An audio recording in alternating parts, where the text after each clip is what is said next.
Sebelum menjawab itu mungkin, kita, sedikit bahas ya, sebenarnya kalau misalnya corona meledak itu atau kasusnya bertambah itu efeknya seperti apa sih untuk industri, rumah sakit atau, farmasi ya. Nah, secara umum sendiri sebenarnya ada 2 efek ya. Yang pertama tentunya ada yang negatif, kemudian yang kedua ada yang positif. Negatifnya adalah kalau berdasarkan pengalaman tahun 2020 ya, ketika, COVID-19 itu mulai masuk ke kita, kemudian sempat peak di bulan Januari, itu, tingkat kunjungan masyarakat atau pasien ke rumah sakit, terutama untuk rawat jalan ya maupun rawat inap itu mengalami, penurunan gitu. Nah itu, dari sisi, negatifnya.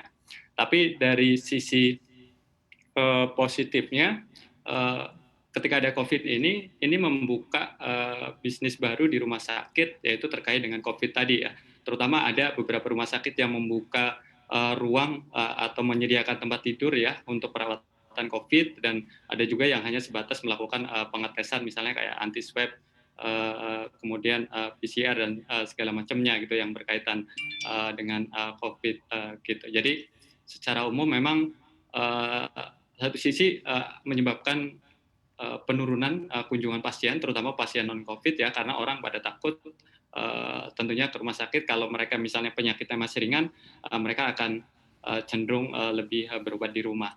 Nah, Mhm. dampak lanjutnya apa untuk, sektor farmasi. Nah, berdasarkan data tahun lalu, ini beberapa emiten farmasi ya, kecuali Indofarma, itu, penjualan obat resepnya, di mana ini berkaitan dengan kunjungan rumah sakit, itu mengalami penurunan. Walaupun di sisi lain segmen usaha obat generik yang boleh dibilang, eee, mungkin bisa didapat ya di, luar itu, mengalami kenaikan gitu, Mas. Jadi Mhm. sekilas seperti itu efek, ketika corona itu mengalami, kenaikan gitu. Kita lihat, saya rangkumkan 3 pertanyaan tadi.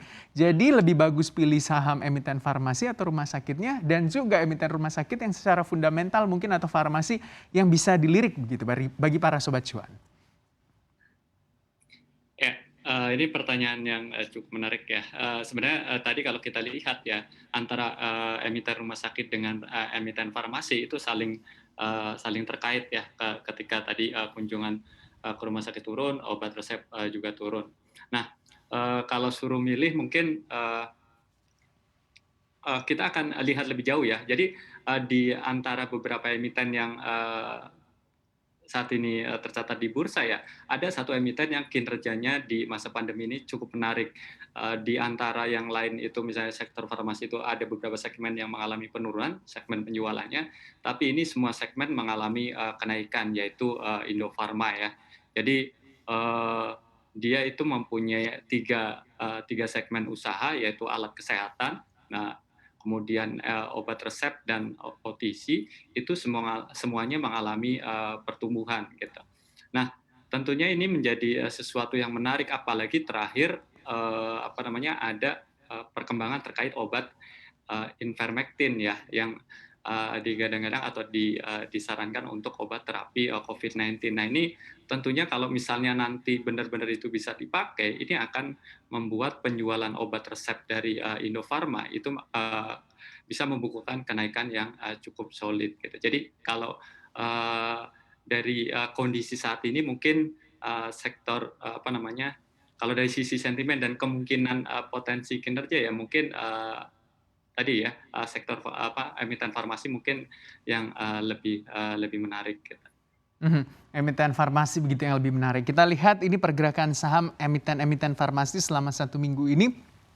KLBF terapresiasi 2,94%, Kimia Farma KF 12,14%, Inaf 19,62%, TSPC atau Temposcan Pacific minus atau negatif 4,23%, sementara Soho apresiasi 3,96%, Sido atau Sido muncul 2,74% koreksinya. Nah kalau kita lihat dengan emiten-emiten yang bergerak di farmasi KLBF, KF, Inaf, Sido, Soho, dan Tempo begitu, Anda melihatnya yang menarik secara valuasi dan juga fundamental saham atau pergerakan teknikalnya yang mana sih sebenarnya, Mas?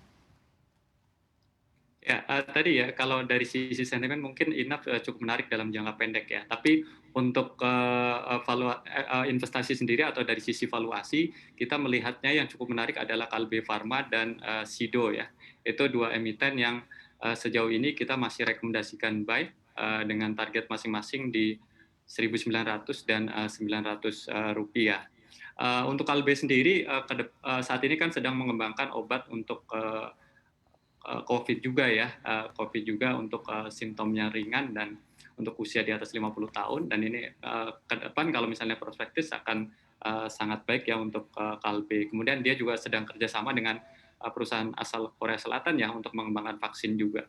Jadi ya itu mengapa kita rekomendasikan Kalbe Farma. Kemudian Sido terutama terkait dengan dia sebagai market leader di pasar jamu herbal tentunya. Jadi dengan kinerja yang tahun ini juga cukup solid, kemudian status dia sebagai market leader itu menjadikan kita merekomendasikan dua saham tersebut secara valuasi gitu. Dan target akhir tahunnya tadi kita sudah sebutkan. Gitu.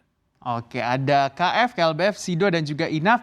Tapi semua keputusan berada di tangan Anda sebagai investor. Kami hanya memberikan Anda gambaran seperti apa pergerakan saham emiten farmasi. Selanjutnya kita lihat untuk emiten rumah sakit ya. Ada Mika Health, terus Silo, Same, terus juga Prim, dan juga Care. Ini ada 3 yang terapresiasi selama 1 minggu. Yang paling kencang penguatannya adalah Heal atau 13,13% begitu. Sementara ada 2 yang koreksi, Care dan juga Prim. Kalau secara valuasi saham, kinerja fundamental dan juga secara teknikal, yang menarik mungkin diperhatikan untuk emiten rumah sakit seperti apa, Mas?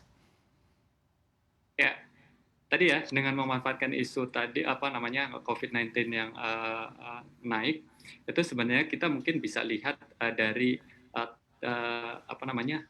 dari tingkat penyediaan bed untuk pasien COVID ya.